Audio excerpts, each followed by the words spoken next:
नमस्कार दोस्तों, एक बार फिर स्वागत है आपका आपके अपने चैनल साइंस ग्रुप बलवंत पे। और आज हम पढ़ने वाले हैं पॉलिटी का वो चैप्टर जो बहुत इंपॉर्टेंट आपके लिए समझना है, बस और कुछ नहीं है।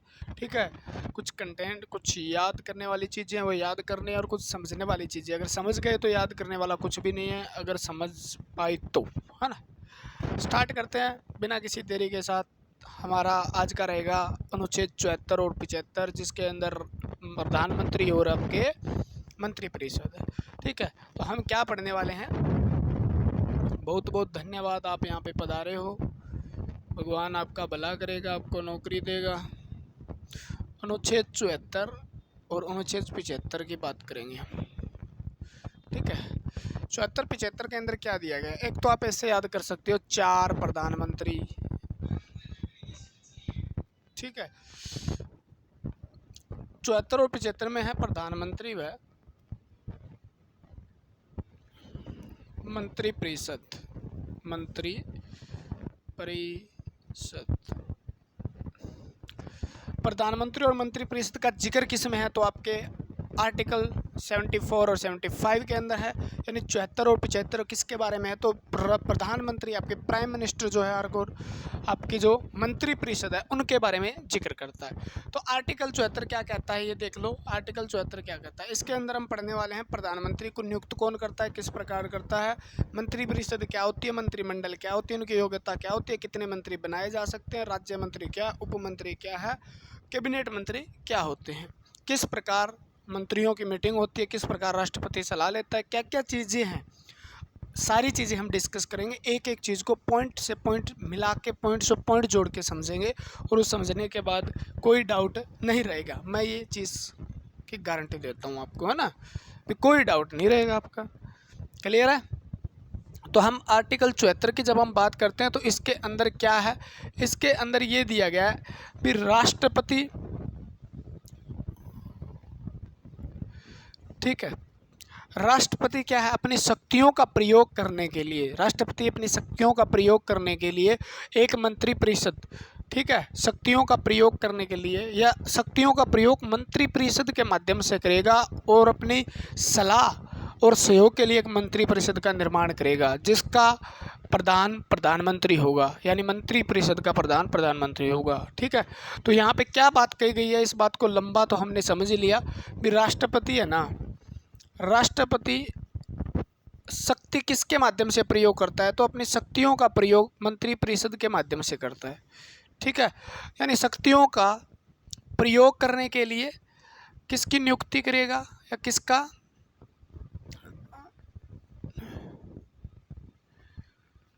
ठीक है, शक्तियों का प्रयोग करने के लिए नियुक्ति करता है मंत्रिपरिषद की। ठीक है, मंत्रिपरिषद की, और जिसका प्रधान, जिसका प्रमुख या मुखिया, मंत्रिपरिषद का मुखिया क्या होगा, प्रधानमंत्री होगा। इतनी लंबी बात मैंने इसलिए नहीं लिखी, आपको समझाने में ज़्यादा अच्छा रहेगा। यानी राष्ट्रपति जो है अपनी शक्तियों का प्रयोग करने के लिए या सलाह के लिए या सहयोग के लिए, सलाह व सहयोग के लिए क्या करेगा, एक मंत्रिपरिषद की नियुक्ति करेगा।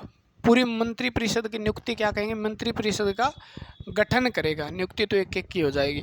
मंत्रिपरिषद का गठन करेगा, उसके प्रमुख प्रधानमंत्री होगा। इसका प्रमुख क्या होगा, प्रधानमंत्री। यानी सिंपल सी बात है, एक मंत्रिपरिषद होगी, मंत्रिपरिषद का प्रमुख जो प्रधान होगा, प्रमुख प्रधान, ठीक है ना, वो क्या होगा, प्रधान का प्रमुख, मुख्य जो होगा वो होगा प्रधानमंत्री।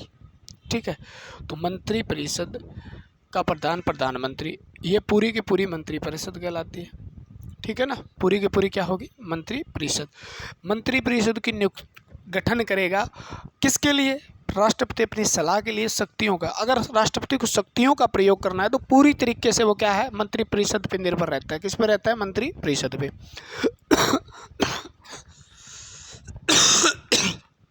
कोई भी काम बिना इनकी सलाह से नहीं कर सकता। ये चीज़ें हम पढ़ेंगे। क्लियर है। यानी यहाँ पर हमें पता चला भी, एक तो प्राइम मिनिस्टर होते हैं, प्लस मंत्री होते हैं, प्लस क्या होते हैं, मंत्री होते हैं और उनसे बनती है मंत्री परिषद। क्या बनती है? मंत्री परिषद। ठीक है। और इन मंत्री परिषद का गठन कौन करता है? क्वेश्चन एक एक क्वेश्चन निकाल के देखो। इसका गठन करता है राष्ट्रपति। कौन करता है? राष्ट्रपति। दो बातें पता चली। ठीक है।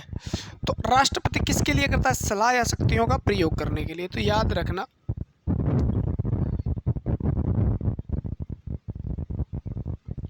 सलाह यानी किससे? मंत्री परिषद से सलाह लेकर राष्ट्रपति कोई काम करेगा। तो राष्ट्रपति तो नाम मात्र का शासक है, तो मंत्री परिषद रियल में या मंत्री परिषद देश की वास्तविक कार्यपालिका होती है। वास्तविक कार्यपालिका होती है। दूसरी बात। तीसरी बात,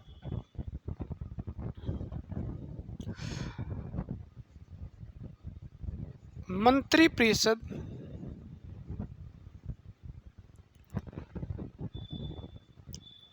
के सलाह से,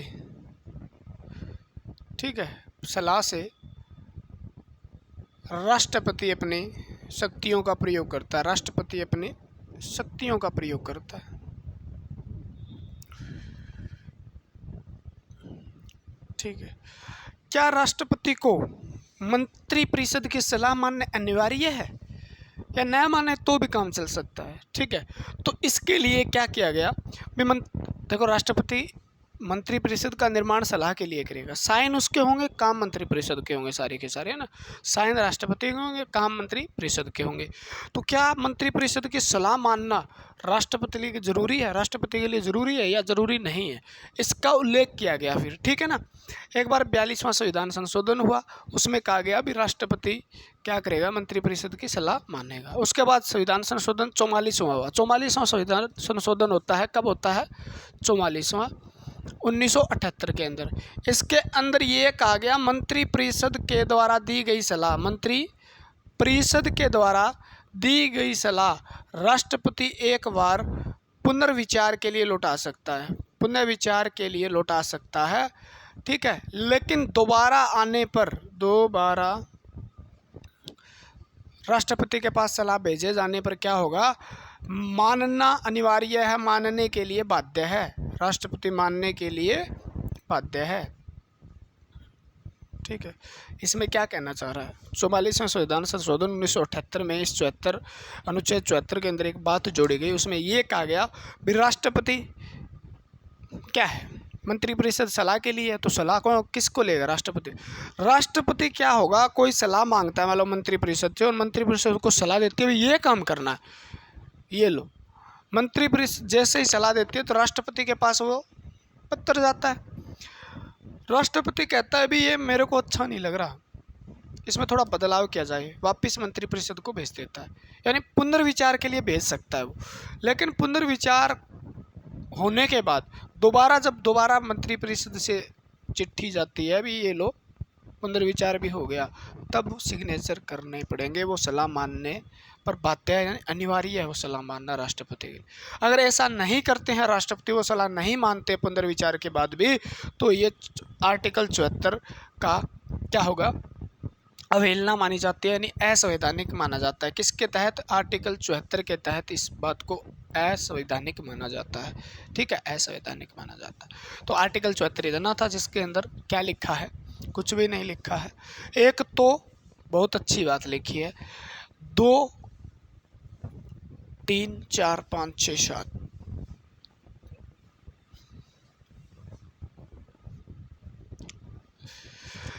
यानी 74 में क्या लिखा है? प्रधानमंत्री का जिक्र है जी। हाँ जी, प्रधानमंत्री का जिक्र 74 में है, तो प्रधानमंत्री होगा। ठीक है।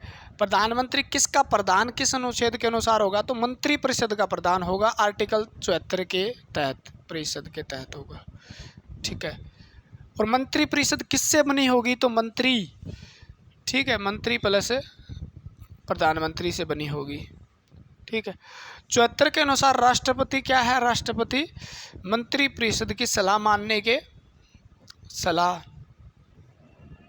मानना अनिवार्य है, एक बार पुनर्विचार के लिए भेज सकता है। ठीक है। सलाह के लिए तो वास्तविक कार्यपालिका जो है वो कौन है, तो वास्तविक कार्यपालिका जो है वो आपकी है मंत्रिपरिषद, ठीक है, मंत्रिपरिषद है। क्लियर है? इतनी बातें हमें यहाँ से याद करनी है। अब आर्टिकल 75 क्या कहता है? आर्टिकल 75 क्या कहता है? मंत्रिपरिषद का निर्माण।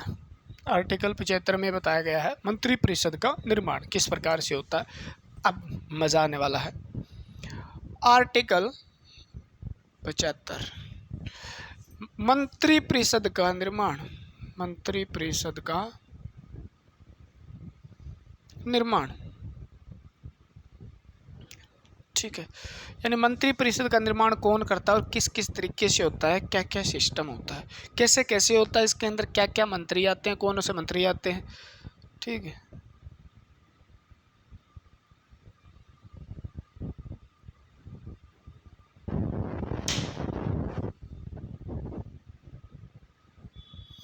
कौन कौन से मंत्री आते हैं और किस मंत्री का क्या क्या कार्य है, ये पढ़ने जा रहे हैं हम।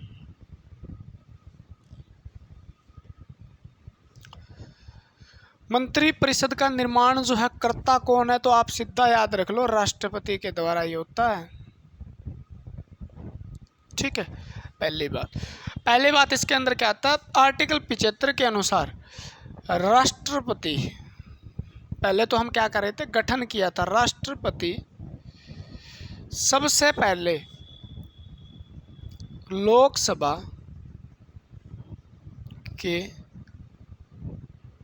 बहुमत दल के नेता को सरकार बनाने के लिए न्योता देगा भाई, ठीक है। क्लियर है? और यानी इस बहुमत जिसको प्राप्त है उसको क्या करेगा, प्रधानमंत्री नियुक्त कर देगा। प्रधानमंत्री क्या कर देगा, नियुक्त कर देगा। पहला काम, जैसे ही चुनाव हो जाते हैं लोकसभा के, या ठीक है, तो लोकसभा के चुनाव के बाद राष्ट्रपति क्या करता है, जिसके बहुमत ज़्यादा है, यानी अपने मान लो 10 सीट है लोकसभा में, ठीक है, 10 सीट है और 10 में से 6 एक तरफ है और 4 एक तरफ है, तो सबसे पहले क्या करेगा, 6 वाले को राष्ट्रपति क्या करता है, न्योता देता है। क्या देता है, न्योता देता है, पत्र भेज के भी आप सरकार बनाओ, अपना बहुमत पेश करो, 30 दिन का टाइम दे देता है, भी 30 दिनों में आप सरकार बना सकते हो, ठीक है। और उसको क्या है, प्रधानमंत्री के लिए नियुक्त करता है। क्या करता है, बहुमत देला के नेता को प्रधानमंत्री नियुक्त करता है। जैसे ही राष्ट्रपति प्रधानमंत्री की नियुक्ति करता है और प्रधानमंत्री की सलाह पे क्या कर देता है, मंत्री की सलाह पे, प्रधानमंत्री की सलाह पर किन की नियुक्ति करता है, मंत्रियों की नियुक्ति करता है। किसकी, मंत्रियों की नियुक्ति करता है। क्लियर है? यानी प्रधानमंत्री पहले नियुक्त होते हैं या मंत्री, तो आपका आंसर रहेगा मंत्री या प्रधानमंत्री। तो प्रधान पहले आएगा, मंत्री बाद में आएंगे, प्रधान पहले आएंगे, मंत्री बाद में आएंगे, क्योंकि मंत्रियों का प्रधान है प्रधानमंत्री, ठीक है, प्रमुख है। तो इस चीज़ को ध्यान में रखना है। राष्ट्रपति के द्वारा नियुक्त किए जाते हैं, तो प्रधानमंत्री का चुनाव नहीं होता, न ही मंत्रियों का चुनाव होता है, दोनों नियुक्त किए जाते हैं, नियुक्ति होती है इनका, ठीक है ना, नियुक्ति होती है। तो प्रधानमंत्री की नियुक्ति होती है, सलाह मंत्रियों की नियुक्ति। तो मंत्रियों की नियुक्ति कौन करता है, राष्ट्रपति करता है। प्रधानमंत्री की नियुक्ति कौन करता है, राष्ट्रपति। मंत्रियों की नियुक्ति प्रधानमंत्री की सलाह पे की जाती है, बिना सलाह नहीं की जाती। तो पहले प्रधानमंत्री नियुक्त होगा, उसके बाद सारे मंत्री नियुक्त होंगे। और इन प्रधानमंत्री और मंत्रियों से मिलकर बनती है परिषद, मंत्री परिषद। क्या बनती है, प्रधानमंत्री और मंत्री को मिला दिया जाए तो उसे हम बोल देते हैं मंत्री परिषद, ठीक है। तो मंत्री परिषद का हो जाता है निर्माण। मंत्री अलग अलग प्रकार के होते हैं, वो तो बात ही अलग है। पहले पीएम की नियुक्ति की गई, पीएम के बाद पीएम की सलाह से मंत्रियों की नियुक्ति की गई, पूरा मंत्रिपरिषद का निर्माण किया गया। ठीक है, अब मंत्रिपरिषद बनने के लिए क्या क्या कंडीशन है, मंत्रिपरिषद किस पे है दावेदार होते हैं, सामूहिक रूप से किस पे उत्तरदायी होती है, कैसे कैसे उत्तरदायी होती है, चीज़ पढ़ेंगे। ठीक, यानी हमें क्या चाहिए तो मैं फिर बता देता हूँ, पीएम प्लस मिनिस्टर जो होते हैं आपके मंत्री होते हैं, उनसे मिलकर बनती है आपकी मंत्रिपरिषद। यानी कौन से मंत्री, सारे के सारे मंत्री जितने भी हैं, चाहे राज्य मंत्री या चाहे उप मंत्री है और है, ठीक है, मंत्री। ये मंत्री कौन से हो सकते हैं, कैबिनेट मंत्री भी हो सकते हैं। ये मंत्री कौन से हो सकते हैं, राज्य मंत्री भी हो सकते हैं। ये कौन से हो सकते हैं, उप मंत्री भी हो सकते हैं, स्वतंत्र प्रभार भी हो सकते हैं। तो इन सभी को मिला के उसे हमने मंत्री कहा है, और सारे के पीएम उनका प्रधान है, उनसे मिलती है मंत्रिपरिषद बनती है। ठीक है, मंत्रिपरिषद और मंत्रिमंडल में क्या अंतर है ये थोड़ी देर बाद बताएंगे आपको। ठीक, अब कैबिनेट मंत्री राज्य मंत्री को समझने से पहले हम पढ़ लेते हैं पीएम की नियुक्ति कौन करता है, तो आपका आंसर होगा राष्ट्रपति। मंत्रियों की नियुक्ति कौन करता है, राष्ट्रपति। मंत्रियों की नियुक्ति किसकी सलाह पे की जाती है, मंत्रियों की नियुक्ति किसकी सलाह पे की जाती है, तो मंत्रियों की नियुक्ति सलाह ली जाती है, पीएम की सलाह ली जाती है। ठीक है, मंत्री बनने के लिए क्या अनिवार्य है, योग्यता क्या चाहिए, उनका कार्यकाल क्या है, तो मंत्रियों का कार्यकाल कितना है, तो मंत्री जो होते हैं, कोई भी मंत्री उसका कार्यकाल कितना होता है, 5 वर्ष होता है। ठीक है, 5 वर्ष, या आप कह सकते हो 5 वर्ष तो नाम मात्र का है। राष्ट्रपति के प्रसाद पर्यंत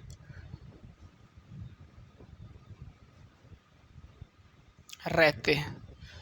ठीक है, जब तक राष्ट्रपति है तो राष्ट्रपति जी चाहे तब इस्तीफा मांग सकता है, राष्ट्रपति अपना जी चाहे तब क्या कर सकता है, उन्हें पद से हटा सकता है। प्रधानमंत्री किसी भी मंत्री को हटाना चाहता है, वो अगर मतलब सही काम नहीं कर रहा है तो प्रधानमंत्री राष्ट्रपति को कहते हैं भी इससे इस्तीफा मांगता है। किसी मंत्री से पहले क्या मांगता है, इस्तीफा मांगता है। वो इस्तीफा नहीं देता है तो प्रधानमंत्री राष्ट्रपति को कह के उस मंत्री को हटा दिया जाता है। क्या कर दिया जाता है, हटा दिया जाता है। क्लियर है, तो कार्यकाल कितना है, 5 वर्ष है। ठीक है, मंत्रियों की नियुक्ति, अगर मैं कह दूं मंत्री त्याग पत्र किसे देते हैं, मंत्री त्याग पत्र किसे देते हैं, तो मंत्री त्याग पत्र किसे देते हैं, त्याग पत्र, तो मंत्री त्याग पत्र राष्ट्रपति को देते हैं। मंत्री किसके समक्ष शपथ लेते हैं, मंत्री शपथ किसके समक्ष लेते हैं, तो राष्ट्रपति के समक्ष। ठीक है, पीएम के द्वारा, पीएम की नियुक्ति राष्ट्रपति, मंत्रियों की नियुक्ति किसकी सलाह पे, पीएम। मंत्री त्याग पत्र किसको देते हैं, राष्ट्रपति को देते हैं। मंत्री शपथ किसको लेते हैं, किसके समक्ष लेते हैं, राष्ट्रपति। राष्ट्रपति के द्वारा भी क्या किया जा सकता है, किसी भी मंत्री को हटाया जा सकता है, मंत्री को हटाया जा सकता है। ये क्वेश्चन आ जाते हैं निमन छोटे छोटे। क्लियर हो गई बात। 5 वर्ष इनका क्या होता है, कार्यकाल होता है। योग्यता देख लेते हैं, मंत्री की क्या योग्यता होनी चाहिए।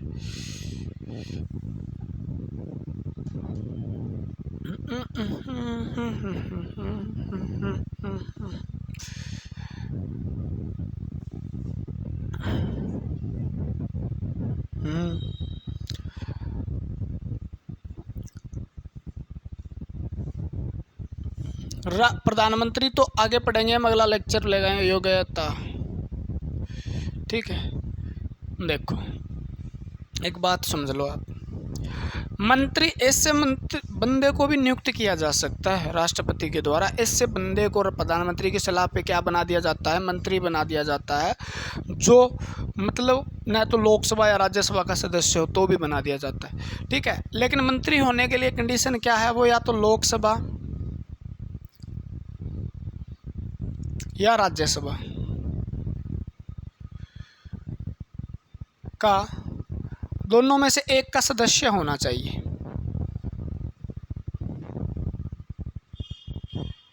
ठीक है। तो राष्ट्रपति क्या करता है, उस बंदे को मंत्री बना सकता है, या प्रधानमंत्री की सलाह पर उस बंदे को या कोई भी मतलब व्यक्ति है उसको बना सकता है जो लोकसभा या राज्यसभा का सदस्य बनने योग्य हो, लोकसभा राज्यसभा का सदस्य बनने योग्य हो, ठीक है ना। या वो लोकसभा या राज्यसभा का सदस्य नहीं है ना, तो भी मंत्री बनाया जा सकता है, सदस्य होना चाहिए, कंपलसरी नहीं। या आप कह सकते हो, या ऐसे व्यक्ति के द्वारा, ऐसे व्यक्ति को राष्ट्रपति मंत्री बना सकता है जो लोकसभा या राज्यसभा का सदस्य नहीं है।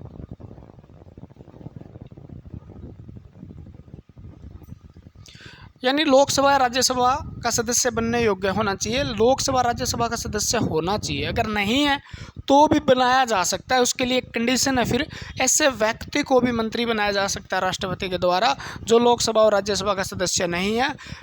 लेकिन यहाँ पे याद रखना, लेकिन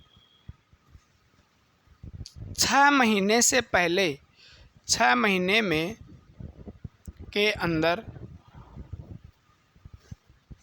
उसको लोकसभा या राज्यसभा का सदस्य, लोकसभा या दोनों में से एक का सदस्य राज्यसभा का सदस्य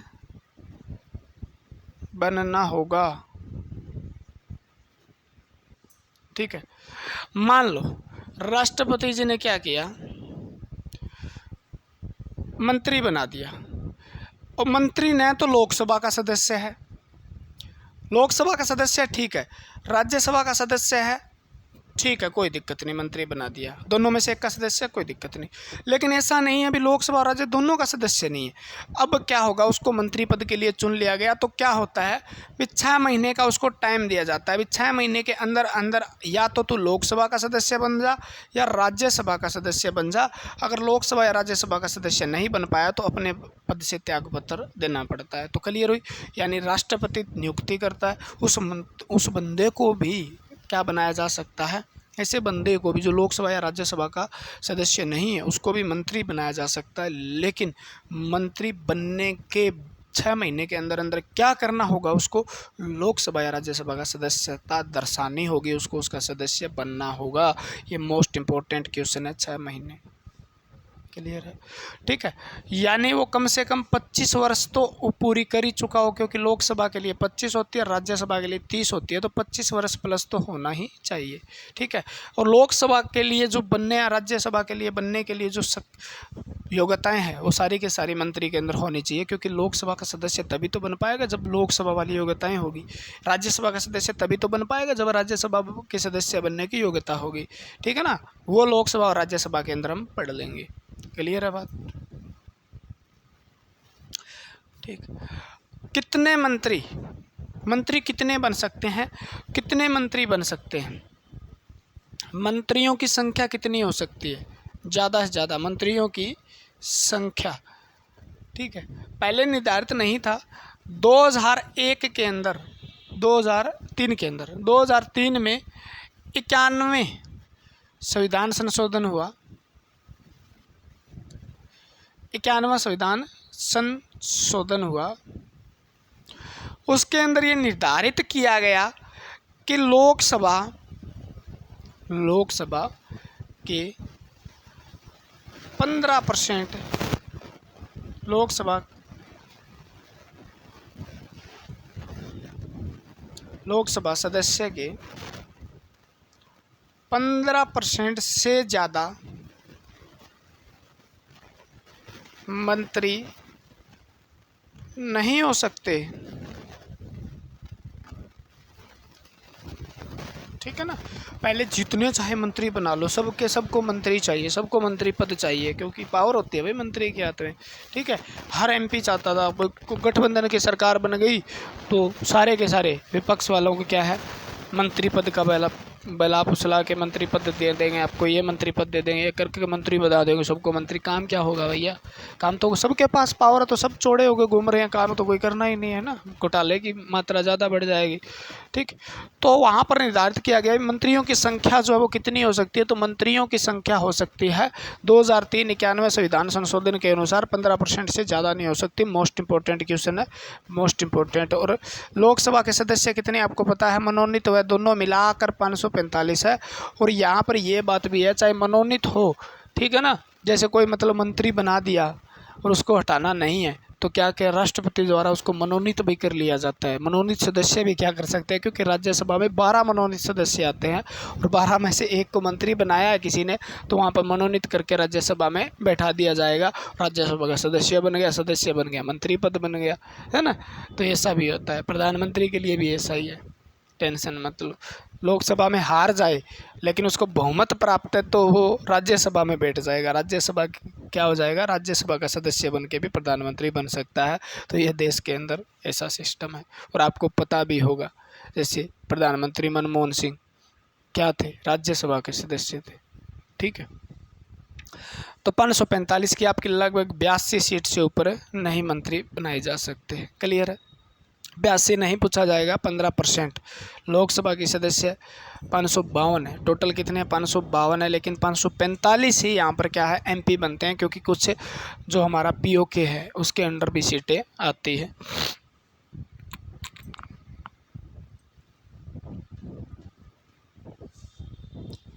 हो जाएगा ना।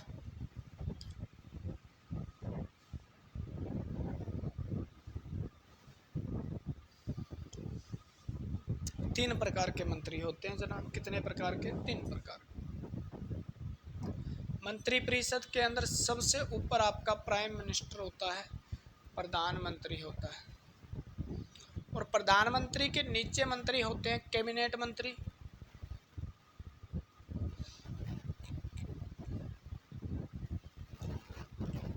राज्य मंत्री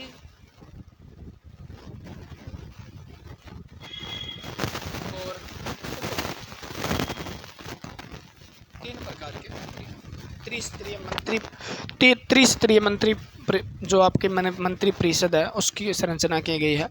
कैबिनेट मंत्री, उसके नीचे कौन सा मंत्री, राज्य मंत्री, और राज्य मंत्री के नीचे उप मंत्री, इस प्रकार से। और सबसे ऊपर प्रधानमंत्री इनका प्रधान होता है। ठीक है, क्योंकि मंत्री परिषद इनसे मिलकर बनी होती है। इनको मिलाकर आपको पता है क्या कहा जाता है, मंत्री परिषद कहा जाता है, मंत्री परिषद कहा जाता है। तो ये मंत्री परिषद जो है ना, इनसे मिलकर बने। कैबिनेट मंत्री सबसे प्रमुख मंत्री होते हैं, किसी भी विभाग के या किसी भी मंत्रालय के क्या प्रमुख मंत्री होते हैं। प्रमुख मंत्री कौन होते हैं, कैबिनेट मंत्री। ठीक है, और सारे निर्णय स्वयं लेने का अधिकार होता है, निर्णय स्वयं लेने का अधिकार होता है। अपने विभाग का निर्णय स्वयं लेने का अधिकार होता है। जैसे किसी को गृह मंत्री बना दिया, या किसी को वित्त मंत्री बना दिया, या किसी को डिफेंस मंत्री बना दिया, ठीक है, रक्षा मंत्री बना दिया, तो उस मंत्रालय के अंदर क्या क्या काम करना है, किस किस प्रकार की उसे सुविधाएं देनी है, किस प्रकार की उसके अंदर गड़बड़ी चल रही है, किस प्रकार से उसको चलाना है, उसमें स्वयं मंत्री, कैबिनेट मंत्री के पास शक्ति होती है। वो क्या करता है, स्वयं निर्णय ले सकता है। जैसे कोई भी मतलब वित्त का विवरण देना है तो वित्त मंत्री जी आएंगे और वो अपने इसके बारे में क्या करेंगे, बता देंगे भी इस प्रकार से बजट पेश होगा, वित्त मंत्री बजट पेश करता है। ठीक है, गृह मंत्री क्या है, अनेक प्रकार के निर्णय लेता है, नागरिकता के नियम में संशोधन वगैरह करवाते हैं। तो वो कार्यपालिका मुख्य वास्तविक कार्यपालिका जो होती है वो है, और उसके अंदर सबसे ज़्यादा शक्ति जो है वो किस मंत्रियों के पास होती है? कैबिनेट मंत्री। अब कैबिनेट मंत्री को एक मतलब विभाग दे दिया जाता है, वो इतना बड़ा विभाग होता है, वो संभाला नहीं जाएगा एक बंदे से, ठीक है, क्योंकि एक घर संभालना भी मुश्किल हो जाता है, तो इतना बड़ा विभाग कैसे पूरे देश के अंदर, क्योंकि ये केंद्र के केंद्रीय कैबिनेट मंत्री है, केंद्र को संभालना है पूरे देश की, मतलब क्या संभालना है? जैसे वित्त मंत्रालय किसी को दे दिया तो पूरे देश का वित्त मंत्रालय संभालना है, तो उसके लिए क्या दे दिए जाएंगे फिर? सहायक, ठीक है ना, सहायक होते हैं, तो उनके सहायता के लिए दिए जाते हैं, तो वो होते हैं राज्य मंत्री। क्या होते हैं? सहायक, ये हेल्पर होते हैं इनके, ठीक है ना। जिस प्रकार अमित शाह, ठीक है, क्या है? आपके गृह मंत्री है, और गृह मंत्री के साथ साथ उनके पास 3 राज्य मंत्री हैं। कितने राज्य मंत्री हैं? 3 राज्य मंत्री हैं।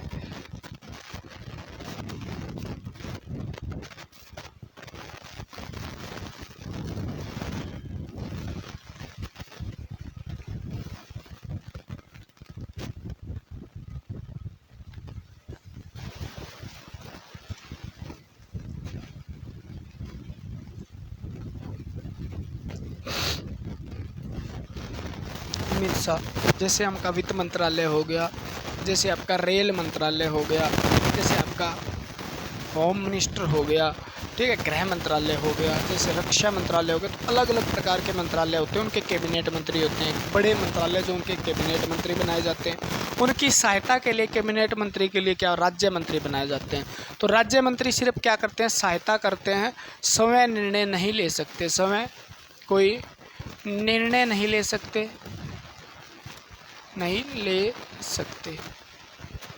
ठीक है। वो किसके काम करेंगे और काम करके क्या है सौंपेंगे? कैबिनेट मंत्री को। कैबिनेट मंत्री उसके बारे में निर्णय लेगा, कोई भी डिसीजन लेना होगा तो कौन लेगा? तो ये सहायता के रूप में लाए जाते हैं, ठीक है। इनके पास पावर होती नहीं है, ठीक है, कोई पावर नहीं होती, राज्य मंत्री बना दिया जाता है, ठीक है। और ये नया कैबिनेट मीटिंग में भाग ले सकते, कैबिनेट मीटिंग बैठक में भाग भी नहीं ले सकते, भाग नहीं ले सकते, ठीक है। 2 बात हो गई।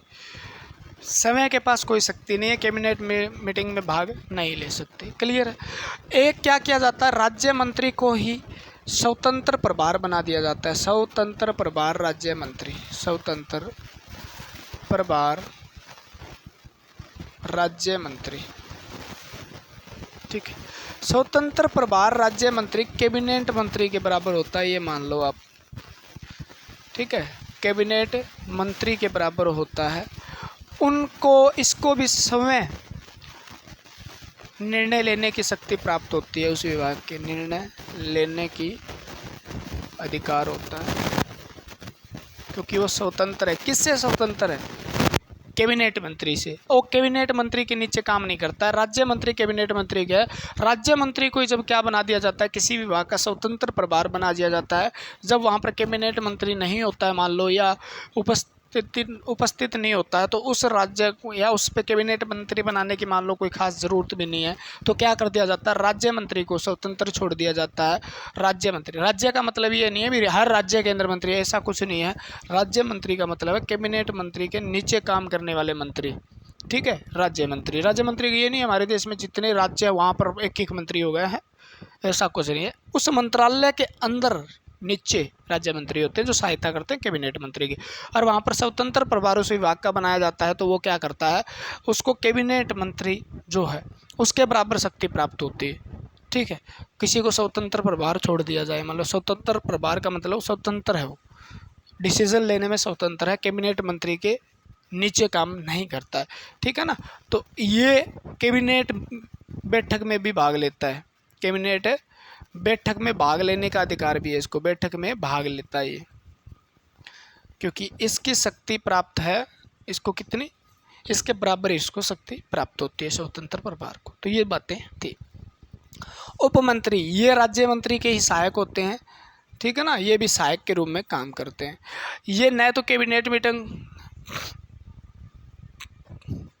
बैठक में भाग लेते हैं, भाग नहीं लेते हैं, ठीक है ना। और इन्हें निर्णय लेने की कोई भी शक्ति प्राप्त नहीं है, कोई भी निर्णय नहीं ले सकते, ठीक है। और उप मंत्री बहुत ही कम बनाए जाते हैं, बहुत ही कम बनाए जाते हैं।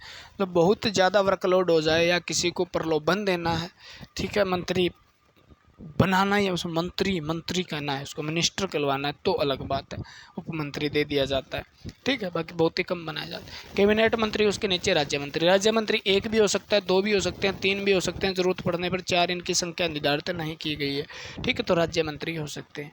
जैसे गृह मंत्री के अंदर एक अमित शाह है, उसके बाद अजय, नीतीश, ठीक है। इस प्रकार से 3 राज्य मंत्री हैं, ठीक है, राज्य मंत्री हैं। क्लियर हो जाएगी। यानी पीएम के नीचे कैबिनेट मंत्री, फिर स्टेट मिनिस्टर, ठीक है।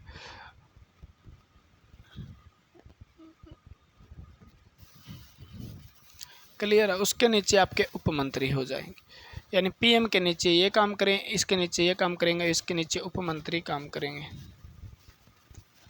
ठीक है, उपमंत्री काम करेंगे। क्लियर है। सबसे प्रधान पीएम, उसके बाद नीचे पीएम, सीएम का मतलब चीफ मिनिस्टर नहीं है, कैबिनेट मिनिस्टर है यहाँ पे, ठीक है ना। और यहाँ पर मंत्री हो गया आपका राज्य मंत्री, उसके नीचे उप मंत्री काम करते हैं, ठीक। ये हो गई आपकी मंत्री परिषद। क्लियर हो जाए कि बातें।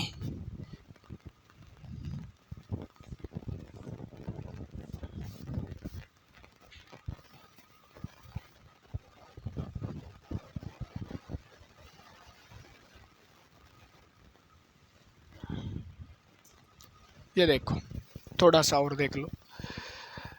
एक होता है मंत्री परिषद, एक होता है मंत्री परिषद, और एक होता है मंत्रिमंडल।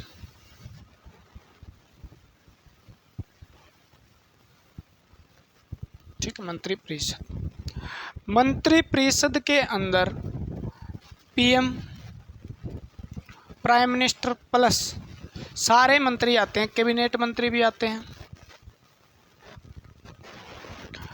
राज्य मंत्री भी आते हैं, और उप मंत्री भी आते हैं। राज्य मंत्री स्वतंत्र प्रभार भी आते हैं। ये सारे मंत्री और इनसे मिलकर बनती है मंत्री परिषद। मंत्रिमंडल में क्या अंतर है? देखो, मंत्रिमंडल में इसका तो 74 में उल्लेख किया गया, आपको पता ही है, लेकिन इसका है 352 में एक बार मिलता है। 352 आप जानते ही हो। 352 क्या है? आपातकाल, राष्ट्रीय आपातकाल, राष्ट्रीय आपात, नेशनल इमरजेंसी है आपकी, राष्ट्रीय आपात है, उसमें एक बार जिक्र किया है मंत्रिमंडल का, ठीक है। और मंत्रिमंडल क्या है? तो मंत्रिमंडल आपके प्रधानमंत्री प्लस कैबिनेट मंत्री, प्रधानमंत्री के साथ कौन से मंत्री? कैबिनेट मंत्री होते हैं, उनको मंत्रिमंडल। इसके साथ अगर राज्य में राज्य मंत्री स्वतंत्र प्रभार भी हैं तो वो भी होते हैं स्वतंत्र प्रभार। बस, इसके अंदर राज्य मंत्री और उप मंत्री नहीं होते। इन राज्य मंत्री और उप मंत्री नहीं होते। राज्य मंत्री स्वतंत्र प्रभार इसलिए जाता है क्योंकि वो अपने विभाग में निर्णय लेने में स्वतंत्र होता है, कैबिनेट मीटिंग में भाग भी लेता है। तो कैबिनेट मीटिंग जो होती है इसमें भाग लेता है, और कैबिनेट मीटिंग जो है कैबिनेट मंत्री के बराबर उसको अधिकार प्राप्त होते हैं, तो वो इसमें भाग लेता है। तो इसलिए इनको और इनको मिला के क्या बनता है? मंत्रिमंडल बनता है, ठीक है। और 352 के अंदर ये बात एक बार कही गई है। कितने बार कही गई है? एक बार। उसमें कहा गया है भी आर्टिकल 352 का प्रयोग जब राष्ट्रपति करता है राष्ट्रीय आपातकाल के दौरान, राष्ट्रीय आपात इमरजेंसी की जब घोषणा करता है तो वो राष्ट्रपति करेगा। कौन करेगा? राष्ट्रपति। हाँ जी, बात सही है। और करेगा किसकी सलाह पे? तो वो मंत्री परिषद की सलाह नहीं कह रहा, वो मंत्रिमंडल की सलाह पे, यहाँ पे उसने शब्द यूज किया है, मंत्रिमंडल की सलाह पे करेगा। यानी सारे इनकी सलाह लेना जरूरी नहीं मानता राज्य मंत्री और उप मंत्री की, तो वो मंत्रिमंडल की सलाह, यानी मंत्रिमंडल में यानी प्रधानमंत्री, कैबिनेट मंत्री और राज्य मंत्री स्वतंत्र प्रभार की सलाह से करेगा। तो एक बार जिक्र है आर्टिकल 352 में। तो आपसे पूछ लिया मंत्रिमंडल होती क्या है? जब राज्य मंत्री और उप मंत्री को छोड़ के कैबिनेट मंत्री और राज्य मंत्री स्वतंत्र प्रभार और प्रधानमंत्री को काउंट किया जाता है तब मंत्रिमंडल कहा जाता है। और इसका जिक्र 352 में राष्ट्रीय आपातकाल का दौरान किया गया है। ठीक है। 352 के अनुसार राष्ट्रपति जो है वो आपातकाल की जब घोषणा करता है तो राष्ट्रपति क्या करेगा, सलाह लेगा किसकी, मंत्रिमंडल की। ये जिक्र किया गया, वहाँ पे मंत्रिपरिषद नहीं लिखा गया, बाकी सब जगह मंत्रिपरिषद लिखा गया है। क्लियर है, हो जाएगा, ठीक। ये तो बात हो गई।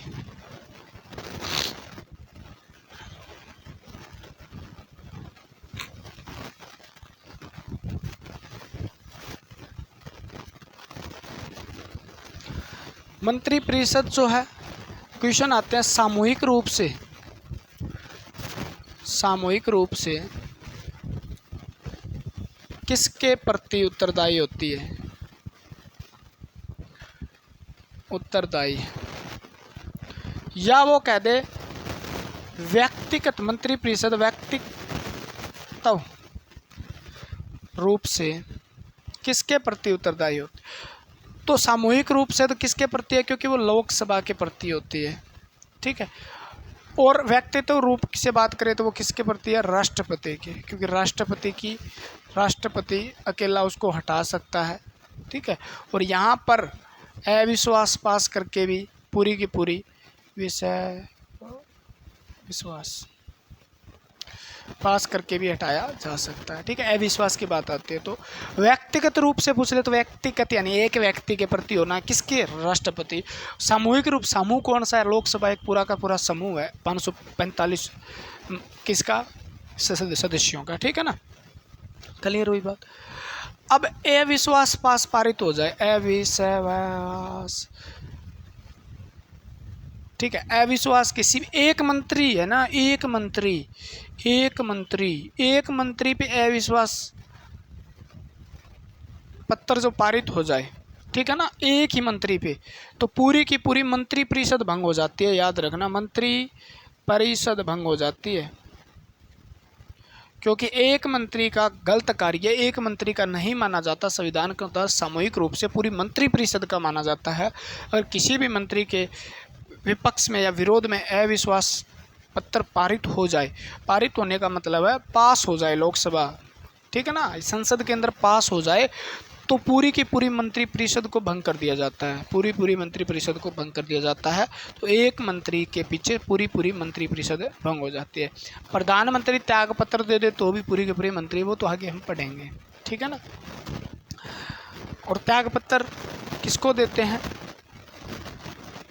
त्याग पत्र किसको देते हैं, त्याग पत्र राष्ट्रपति को देते हैं मंत्री, ठीक है। शपथ किसको देते हैं, शपथ किसके समक्ष लेते हैं, शपथ कौन दिलाता है मंत्रियों को, राष्ट्रपति दिलाता है।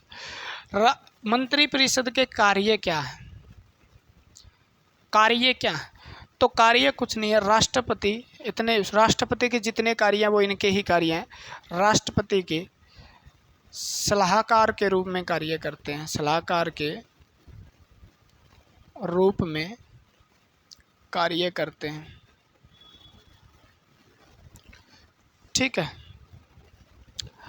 अलग अलग विभाग को का संचालन करते हैं,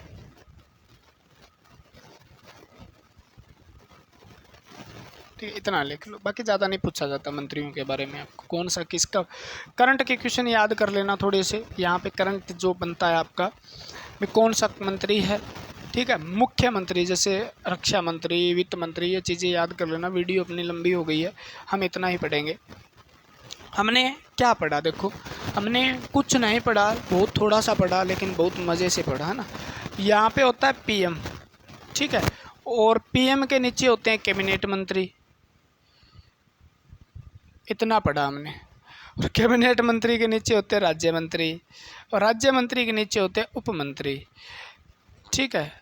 और इसको हम बाहर निकाल देते हैं ना, पीएम प्रधान होता है, और इस पूरे को कहा जाता है मंत्रिपरिषद। और इसका निर्माण कैसे होता है मैंने ये बताया आपको, कैसे निर्माण होता है, ठीक है ना। राष्ट्रपति जो है, एक बार इसका क्विक रिवीजन लेते हैं। राष्ट्रपति के द्वारा प्रधानमंत्री की सलाह पे मंत्रिपरिषद का गठन किया जाता है, मंत्रियों की नियुक्ति की जाती है। मंत्री की और प्रधानमंत्री की नियुक्ति राष्ट्रपति के द्वारा की जाती है, ठीक है। या मंत्रिपरिषद का सदस्य चुनना हो तो राष्ट्रपति ऐसे बंदे को भी चुन सकता है, वो किसी भी लोकसभा या राज्यसभा का सदस्य न हो, लेकिन उसे 6 महीने के अंदर अंदर लोकसभा या राज्यसभा का सदस्य बनना पड़ता है। लोकसभा राज्यसभा का सदस्य है तो कोई दिक्कत ही नहीं है। क्लियर हुई बात। 5 वर्ष के लिए चुना जाता है, लेकिन प्रसाद पर्यंत यानी जब तक राष्ट्रपति चाहे तब तक मंत्री बना रह सकता है। मंत्री अपना त्याग पत्र है वो राष्ट्रपति को देता है। मंत्री की नियुक्ति भी राष्ट्रपति के द्वारा, मंत्री को शपथ भी राष्ट्रपति दिलाता है। मंत्री की नियुक्ति में सलाह प्रधानमंत्री देता है। व्यक्तिगत रूप से मंत्री जो होते हैं वो क्या है, राष्ट्रपति के प्रति उत्तरदायी होते हैं और सामूहिक रूप से लोकसभा के प्रति उत्तरदायी होते हैं, ठीक है। मंत्रिपरिषद की सलाह मानना राष्ट्रपति के लिए आर्टिकल 74 के अनुसार अनिवार्य है, लेकिन वो एक बार 44वें संविधान 1978 के अनुसार वो एक पुनर्विचार के लिए भेज सकता है, लेकिन दोबारा ऐसा होने पर उन्हें सलाह माननी ही पड़ेगी। क्लियर है। न मानने पर 74 का क्या माना जाता है, अवहेलना मानी जाती है या असंवैधानिक माना जाता है। आर्टिकल 74 के अनुसार उसको क्या है, अगर मंत्रिपरिषद के राष्ट्रपति सलाह नहीं मानता है तो उसे आर्टिकल 74 का क्या माना जाता है, के तहत असंवैधानिक माना जाता है, ठीक है। राष्ट्रपति किसी भी मंत्री से जी चाहे जब त्यागपत्र मांग सकता, प्रधानमंत्री त्यागपत्र मांग सकता है और राष्ट्रपति जी चाहे तब क्या कर सकता है, मंत्री को प्रधानमंत्री की सलाह पे हटा भी सकता है, ठीक है। मंत्रियों की संख्या 15% से ज़्यादा नहीं हो सकती लोकसभा के सदस्यों के, ये कहा गया 2003 में 91वें संशोधन के, ठीक है। 91वें संशोधन और 2003 में कहा गया भी लोकसभा के 15, क्योंकि बहुत ज़्यादा मंत्री बनने स्टार्ट हो गए थे, ठीक है। तो ये बात था। मंत्री 3 प्रकार के होते हैं, कैबिनेट, राज्य और उपमंत्री। कैबिनेट मंत्री प्रमुख मंत्री होते हैं, इसके नीचे काम करने वाले होते हैं राज्य मंत्री और उपमंत्री। कैबिनेट मंत्री अपना मुख्य निर्णय ले सकते हैं, राज्य मंत्री नहीं ले सकते, लेकिन राज्य मंत्री स्वतंत्र प्रभार किसी को बनाया जाता है तो वो कैबिनेट मंत्री के बराबर काम करता है, उसको ये भी क्या है, निर्णय लेने की शक्ति प्राप्त होती है, वो कैबिनेट मीटिंग में भी भाग लेता है, ठीक है। कैबिनेट मंत्री और स्वतंत्र प्रभार मंत्री प्लस प्रधानमंत्री से मिलकर मंत्रिमंडल बनती है। मंत्रिमंडल का जिक्र आर्टिकल 352 के अंदर है, जिसमें नेशनल इमरजेंसी का जिक्र किया गया है। राष्ट्रपति मंत्रिमंडल की सलाह से राष्ट्रीय आपातकाल घोषित कर सकता है। क्लियर, इतनी बात थी। आज के लिए फिर इतना ही। पढ़ते रहिए, पढ़ाते रहिए, मुस्कुराते रहिए। जय हिंद, जय भारत। भगवान आपका भला करे, जल्दी आपको नौकरी मिले, आप कामयाब हो।